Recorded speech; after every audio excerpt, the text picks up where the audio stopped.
अस्सलाम वालेकुम वरहमतुल्लाहि वबरकातुहू। शाइन तलबा व तालिबात, मैं आपका मुदर्रिस शेख अब्दुल अजीज़, गवर्नमेंट मिडिल स्कूल फ़रकिन, जून करालपुरा। आज जो हमारा मजमून है वो है उर्दू, जमात है 5वीं, और मौजू जो है वो है दोस्ती। शाइन तलबा व तालिबात, हमने पहले पढ़ा है दोस्ती में, हमने अहमद और नदीम की कहानी पढ़ी है कि ये पहलगाम सैर व तफरीह के लिए गए हैं। तो आज हम इसी को आगे कंटिन्यू करेंगे। आप अपनी किताब निकालिए, किताब का सफ़ा नंबर 35 है। ऊपर मैं पढ़ूँगा, आप उंगली साथ चलाते जाएंगे और आप मेरे साथ इन अल्फाज को दोहराते भी जाएंगे। थोड़ी देर घूमने के बाद लड़के खाना खाने के लिए एक जगह जमा हुए। अहमद और नदीम ने भी अपनी टोली के साथ खाने की चीज़ें मिल बांट कर खाईं। खाना खाने के बाद सब लड़के मुख्तलिफ एतराफ में सैर को निकले। कुछ लिदर नाले के किनारे की तरफ चल पड़े, कुछ बाजार की जानिब गए और कुछ लड़के जंगल की सैर को गए। अहमद और नदीम भी जंगल की तरफ निकल गए। रास्ते में ऊंचे और घने पेड़ थे।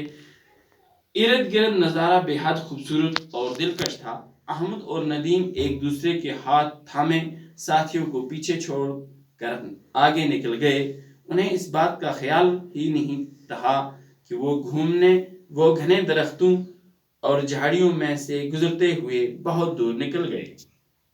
अचानक उन्हें एक खौफनाक आवाज़ सुनाई दी। जंगल की खामोशी में इस आवाज़ ने दोनों को डरा दिया। इतने में अहमद को थोड़े ही फासले पर एक रीछ नजर आया। रीछ इनकी तरफ आ रहा था। अहमद ने नदीम का हाथ फौरन झटक दिया और फुर्ती से एक पेड़ पर चढ़ गया। शाहीन तलबा व तालिबात, इससे पहले हमने पढ़ा था कि वो सैर व तफरीह के लिए पहलगाम गए हैं। अब आज हमने इसमें पढ़ा कि उन्होंने खाना खाया, जो उन्होंने अपने साथ ज़ियाफ़तें ली थी वो नोश फरमाई, खाकर फिर आगे टोलियों की सूरत में बैठकर खाई और फिर अपने अपने दोस्तों के साथ घूमने निकल गए। तो अहमद और नदीम इतने आगे निकल गए कि जहाँ घने जंगल और बड़े बड़े दरख्त थे, उन्हें ये अंदाज़ा भी नहीं था कि आगे जाकर घने जंगलों में कोई जंगली जानवर उनके लिए ख़तरा भी बन सकता है। तो आगे जाके उन्होंने थोड़ी देर पर एक आवाज़ सुनी। आवाज़ बहुत खौफनाक थी। आवाज़ किसकी थी? आवाज़ थी रीछ की। तो उन्होंने देखा, थोड़ी ही फासले पर देखा कि एक रीछ जो है वो उनकी तरफ बढ़ रहा है। तो अहमद ने नदीम का हाथ झटक दिया और वो एक पेड़ पर चढ़ गया।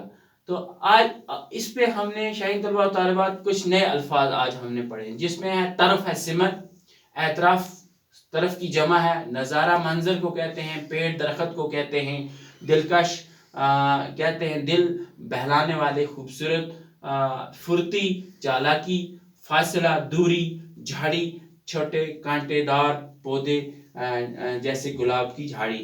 तो कुछ मैंने नीचे सवाल लिखे हैं,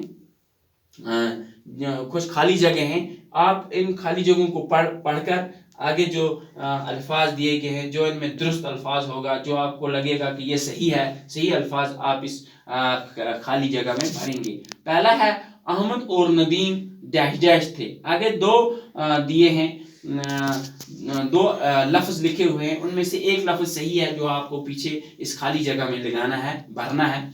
दोस्त थे या दुश्मन थे? अगर दोस्त थे तो लिखना है दोस्त, अगर दुश्मन थे तो लिखना है दुश्मन। पहलगाम कश्मीर का एक डैश डैश मुकाम है, बुलंद मुकाम है, सेहत अफजा मुकाम है। तीसरा है अहमद ने नदीम का हाथ फौरन डैश डैश दिया, छोड़ दिया है, झटक दिया है। चौथा है दोस्त वही है जो मुसीबत में डैश डैश काम आए, काम ना आए। आपको इन दो में से एक ऑप्शन चुनकर पीछे खाली जगह में भरना है। आज की क्लास यहीं ख़त्म करेंगे। आपसे एक गुजारिश है कि आप घर में इस उर्दू को अच्छी तरह, अपनी उर्दू की किताब निकालिए, पढ़िए और इसका एक सफ़ा रोज़ लिखा कीजिए, ताकि आपका ख़त जो है खुश ख़त बन जाए। शुक्रिया, खुदा हाफिज़।